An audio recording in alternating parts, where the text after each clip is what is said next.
siya at naging masunurin, no? Obedient to death. Even, nagtataka ko, sinabi dito, obedient until death, even death on a cross will emphasize. Bakit?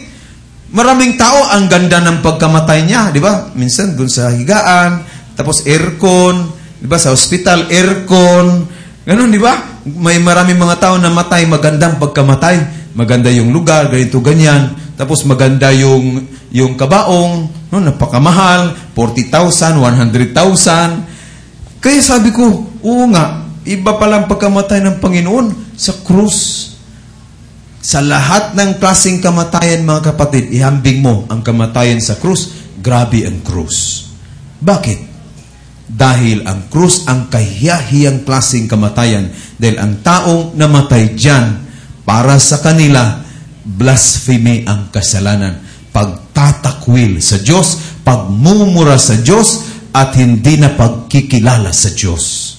Yan, ipako sa krus. Yung kalagayan ni Jesus, no? Sa palagay niyo ba, di ba mayroong takip dito? Ha? Walang takip. Naked, no? Ipinako ang ating Panginoon, kaya nakakahiya. Sobra nakakahiya. Sabihin mo, bakit may takip na yan, Father? Sige, isipin mo, walang takip. Tapos nandyan ka sa harapan, malaking krusipiho. Sabihin mo, Panginoon.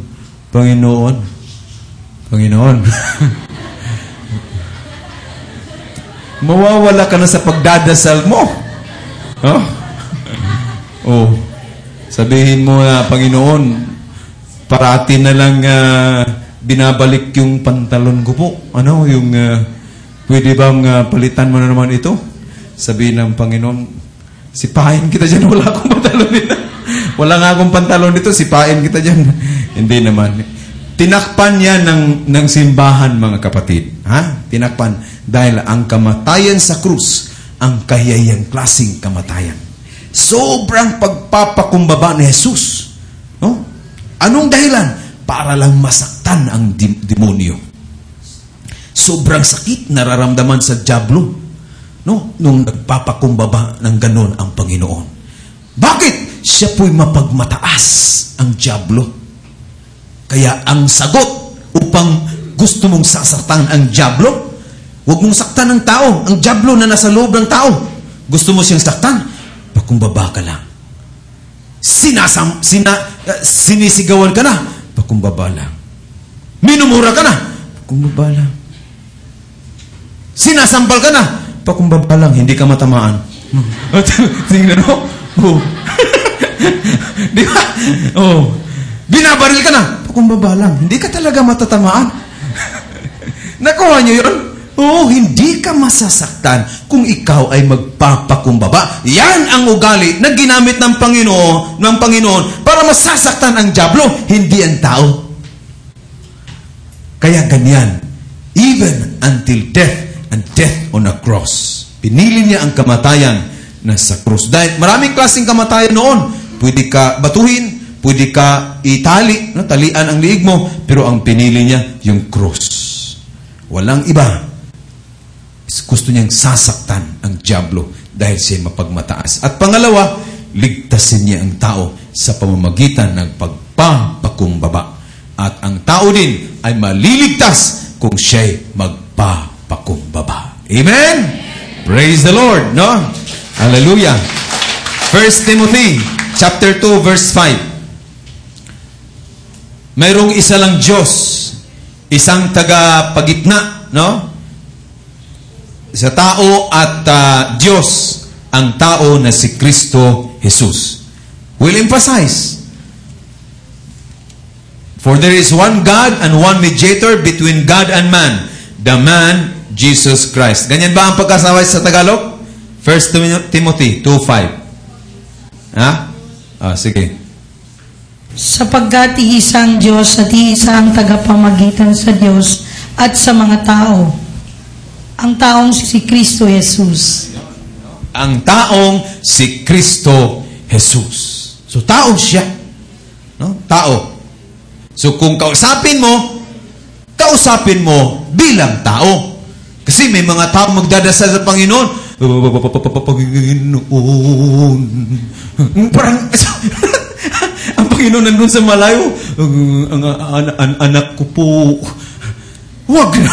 Nandyan sa harap mo. Kausapin mo. O kung kausapin mo ako, sabi mo, Pader. Gaganon ka ba? Ano nangyari sa'yo? Bakit nanginginig ka? Huwag naman, no? Isipin mo naman, oo nga, Diyos, walang duda. Si Jesus ay Diyos. Pero tao din siya. Nararamdaman niya ang nararamdaman mo. Kaya kung gusto kang kakausapin mo siya, no, kausapin mo siya, tao. No, nandiyan sa harap mo, pumikit ka, imaginin mo siya, may mukha siya, no? Kung ano ba ang napakagandang mukha ng Panginoon na gusto mong iharap, no? Pwede Sacred Heart, pwede yung Christ the King, kahit ano lang, the crucifix, no? Crucifijo, ano bang gusto mo? Tapos kumausap ka sa Kanya. Ayan, no? Dito tayo sa Isaiah, sa Old Testament, chapter 7, verse 14. Ito na yung tinatawag na pagpaplano, no? Na si Jesus ay isisilang na. Pinadaan kay Isaiah. Chapter 7, verse 14. Therefore, the Lord Himself will give you a sign. The virgin will be with child and will give birth to a son and will call him Emmanuel. Isinilang na ba si Mother Mary? Wala pa. O Isaiah ito ha? Wala pa. Isinilang na si Jesus? Wala pa. Mas lalong wala pa. So, this is a prophecy of Isaiah. Lumabas lang sa bibig niya. No? The Lord Himself will give you a sign. The virgin will be with a child and will give birth to a son. Lalaki. And will call him Emmanuel. Isaiah 9, versikulo 6. For to us, sige, babasahin mo. Basahin. Sapagkat ipinanganak ang isang sanggol na lalaki at siya ang mamamahala sa atin. Siya ang kahangahangang tagapayo, ang makapangyarihang Diyos, walang hanggang Ama, ang prinsipe ng kapayapaan. Amen. Praise the Lord, no? Siya yung tinatawag na anak ng Diyos at the same time, linagay ni Isaiah, Father, the Prince of Peace. Dito tayo sa Lucas 1:31. Dito na, binigyan na ng pangalan. Sino ang bata na pinuprophesy ni Isaiah, no? Lucas 1:31. Makinig ka, ikaw ay maglilihi at manganganak ng isang lalaki, at siya'y tatawagin mong Jesus. Anong pangalan ng batang ito? Jesus. Jesus, no? Binabahagi ko na sa inyo gaano ka banal at makapangyarihan ang pangalan ito, di ba? Dati I shared the word as Jesus and then the name of Jesus. Na powerful. Na sana tuwing kayo ay madudulas, hindi sana kayo magmumura, no? Kasi mayroong mga madudulas, halimbawa madudulas, pagdulas na matay. Ganun eh. Ito yung madudulas ba? O mabigla? Ano ang nagpupuno ng puso mo? Yun ang lalabas sa labi mo. No? Kung pwede, Jesus. Jesus. Masakit man, maging masaya ka, maging malungkot ka, Jesus. Amen? The powerful name. Gamitin mo. Kahit saan. Nagamit ko na itong pangalan na ito nung ako'y nanaginip.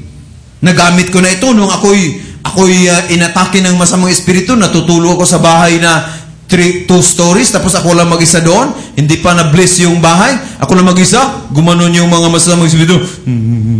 May tumatayo yung balahibo ko. Ano ito? Kasi seminar ko lang LSS doon sa Masbati. Mararamdam, tao ako, makaramdam ako ng takot, pero hindi ako matatakot. Handa akong mamatay. Kung sila ang kalaban ko, pwede na. Kasi hindi sila magpasya sa buhay ko. Ang Panginoon. Amen?